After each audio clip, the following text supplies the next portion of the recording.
Prepaid plan के user हैं।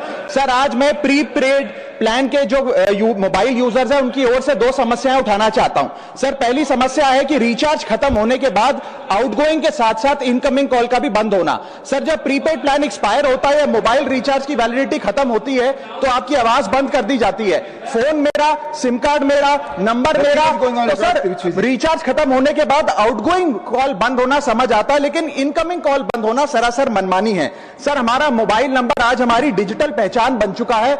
Essential communication जैसे कि UPI payment, banking OTP, train ticket OTP, PAN Aadhaar authentication, interview का कॉल, हॉस्पिटल का कॉल, मां बाप का गांव से कॉल, तमाम चीजें इनकमिंग कॉल और इनकमिंग एसएमएस से आती है और वो इसलिए बंद कर दिया जाता है कि इंसान एक रिचार्ज कराना भूल गया। सर इनकमिंग कॉल बंद करना is not stopping of a service, ये हमारे राइट टू कम्युनिकेशन को स्टॉप करने जैसा है। सर जैसे आपका आधार कार्ड इसलिए एक्सपायर नहीं हो जाता कि आपने डिटेल अपडेट नहीं करी, या आपका बैंक का खाता इसलिए बंद नहीं हो जाता कि आपने मंथली डिपॉजिट जमा नहीं किया, या आपका वोटर आईडी इसलिए सस्पेंड नहीं हो जाता कि आप एक चुनाव में वोट डालना भूल गए, ठीक उसी तरह आपका मोबाइल नंबर इसलिए सस्पेंड और डीएक्टिवेट नहीं होना चाहिए कि आप एक रिचार्ज भूल गए। सर मैं सदन में फ्री आउटगोइंग की मांग नहीं कर रहा, फ्री डेटा की मांग नहीं कर रहा, लेकिन इनकमिंग कॉल फैसिलिटी की गारंटी होनी चाहिए। मेरी 3 स्पेसिफिक मांग है। पहली, प्रीपेड मोबाइल कनेक्शन में इनकमिंग कॉल और इनकमिंग एसएमएस कम से कम 1 साल तक कंटिन्यू रहे, चलता रहे from the date of the last recharge, ताकि एसेंशियल कम्युनिकेशन चलती रहे।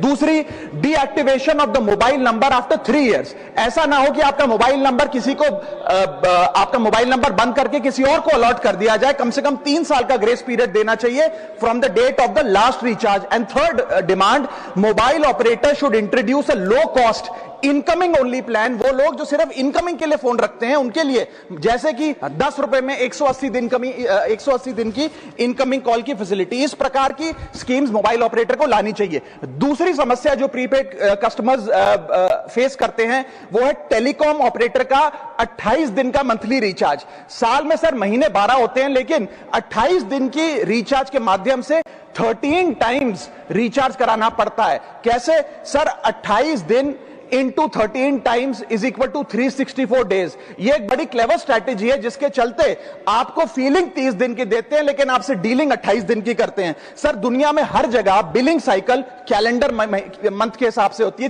30 या 31 दिन। आपको मंथली सैलरी, लैंडलॉर्ड का रेंट, बैंक की ईएमआई, बिजली पानी गैस का बिल, तमाम चीजें 30 या 31 दिन के महीने के हिसाब से होती हैं। लेकिन ये मोबाइल ऑपरेटर, टेलीकॉम ऑपरेटर 28 दिन के महीने के हिसाब से आपको रिचार्ज प्लान बेचते हैं, ताकि साल में एक अतिरिक्त रिचार्ज आपको मिल जाए। मैं उम्मीद करता हूं कि इसे भी समाप्त किया जाएगा।